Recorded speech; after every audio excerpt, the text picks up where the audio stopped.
આપણે આ ઈનોનો ઉપયોગ એટલી સરળતાથી કરીએ છીએ ને કે એની પાછળ જે સૂચનાઓ લખી છે ને એના ઉપર આપણે ધ્યાન પણ નથી આપતા. નહીંતર આની પાછળ એવું સ્પષ્ટ લખ્યું છે કે ઈનોનો ઉપયોગ 14 દિવસ કરતા વધુ સમય માટે કરવો નહીં. પણ આપણે તો આમને ખાવાના સોડાની જગ્યા આપી દીધી છે કે એવી રીતે રસોડામાં રાખીએ છીએ આપણે કે જાણે આ કોઈ ખાદ્ય સામગ્રી હોય. પણ પહેલા તો જે હેતુ માટે આ ઈનો બનાવવામાં આવ્યો છે ને એની પદ્ધતિ સમજી લઈએ, પછી બાકીની વાત કરીએ.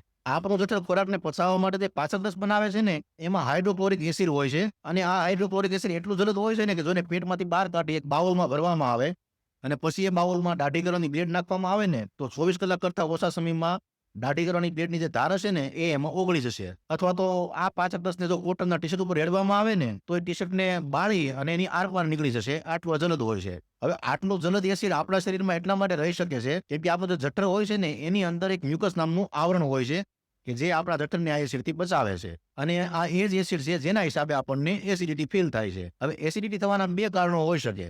એક તો આપણે વધુ પડતું ખાઈ લઈએ કે જેનાથી જે જઠર અને અન્નનળી વચ્ચે જે ટ્રેપડોર હોય કે જે આપણા ખાવાનો કોળિયો હોય એને અંદર જવા દે છે, એ પૂરતું બંધ ના થાય ત્યારે આ જે જઠરમાં જે પાચક રસ છે એ અન્નનળી સુધી આવશે. હવે જઠરની અંદર તો મ્યુકસનું આવરણ છે એટલે વાંધો નથી આવતો, પણ અન્નનળીમાં આવું કોઈ આવરણ છે નહીં. એટલે જેવું આ પાચક રસ ત્યાં અડશે ને એટલે આપણને કેમિકલ બર્ન ફીલ થશે, પેટમાં બળતું હોય એવું, અને એને આપણે એસિડિટી કહીશું. બીજું કારણ એવું છે કે ઓછી ઊંઘ, તણાવ અથવા તો ખાવાની આદતો બરાબર ના હોય ત્યારે આપણું જઠર એ નિયમિત રીતે પાચક રસ બનાવી શકતું નથી અને એ વધુ અથવા તો ઓછું બનાવે છે. તો જ્યારે વધુ પડતા પાચક રસ બને ને ત્યારે એ ઓવરફ્લો થઈ અને ફરીથી અન્નનળીમાં જાય છે અને ફરીથી આપણને એસિડિટી ફીલ થાય છે.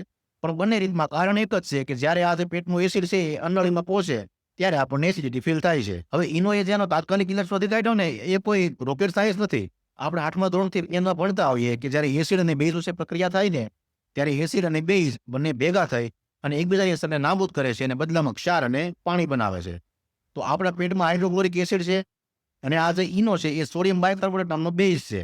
એટલે જ્યારે આપણે ઈનો પીએ છીએ ત્યારે પેટમાંનું એસિડ અને ઈનોમાંનું જે બેઝ છે એ ભેગું થશે, રાસાયણિક પ્રક્રિયા કરશે, એસિડની અસરને નાબૂદ કરશે અને બદલામાં મીઠું NaCl, પાણી અને કાર્બન ડાયોક્સાઇડ ઉત્પન્ન કરશે. એટલે ઈનો પીધા પછી જે આપણને ઓડકાર આવે છે ને એ કાર્બન ડાયોક્સાઇડ હોય છે અને એની બાય પ્રોડક્ટ તરીકે એમાં મીઠું પણ બને છે.